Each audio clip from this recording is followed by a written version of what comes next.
L'usine de chaux de la Tour-sur-Orbe, construite en 1854, est constituée de plusieurs éléments.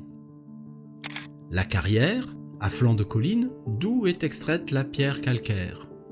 Le bâtiment, avec ses 4 fours. La bluterie, où l'on traitait la chaux vive sortie des fours. L'écurie, d'où partait la production en charrette à chevaux. Un plan de 1859, destiné à déclarer l'activité auprès de la préfecture, atteste de cette configuration. La carrière, d'une dimension de 80 mètres de largeur, 23 mètres de hauteur et 50 mètres de profondeur, se situe à l'aplomb de l'usine. Les bancs de pierre étaient extraits au moyen de baramines et d'explosifs, puis concassés sur place. Les blocs étaient acheminés en brouette ou à dos d'âne le long d'un sentier qui reliait la carrière à la plateforme supérieure des fours.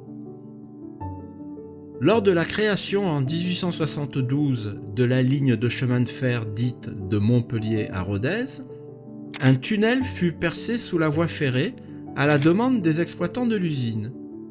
Les blocs chargés dans l'ouverture supérieure du tunnel, près de la carrière, tombaient 30 mètres plus bas, à proximité de la plateforme. Le bâtiment principal présente une architecture originale. Il est construit sur l'emplacement de 2 fours anciens, dont l'un figure sur le cadastre de 1826. Une halle voûtée réunit l'ensemble. À l'intérieur se trouvent les fours anciens. À l'extérieur, 2 autres, dits modernes. Un départ de rail à la sortie de l'un des fours anciens indique que la chaux vive était transportée en wagonnet vers la bluterie. De part et d'autre des fours se trouvent 2 réduits triangulaires aux particularités architecturales rares pour un bâtiment industriel. Les murs verticaux sont surmontés de 2 voûtes biconiques lancées à partir de trompes d'angle, technique employée dans les châteaux ou les cathédrales. On suppose que ces pièces servaient aux chauffourniers à stocker le matériel et à surveiller le foyer face à eux. Le bâtiment présente une symétrie parfaite.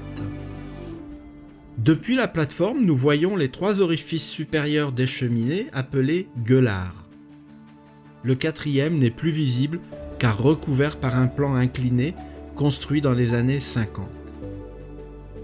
Ceux-ci ont des dimensions différentes qui s'expliquent par les progrès de la technique. Les plus récents présentent un diamètre réduit dû à la forme ovoïde des cheminées, offrant un meilleur rendement par rapport aux cheminées cylindriques. La chaux vive, dès sa sortie des fours, était acheminée vers la bluterie pour y être traitée. Elle était d'abord étalée sur le sol, aspergée d'eau et retournée. Une réaction chimique se produisait alors, délitant grossièrement les blocs. Le tout était ensuite broyé finement, puis ensaché.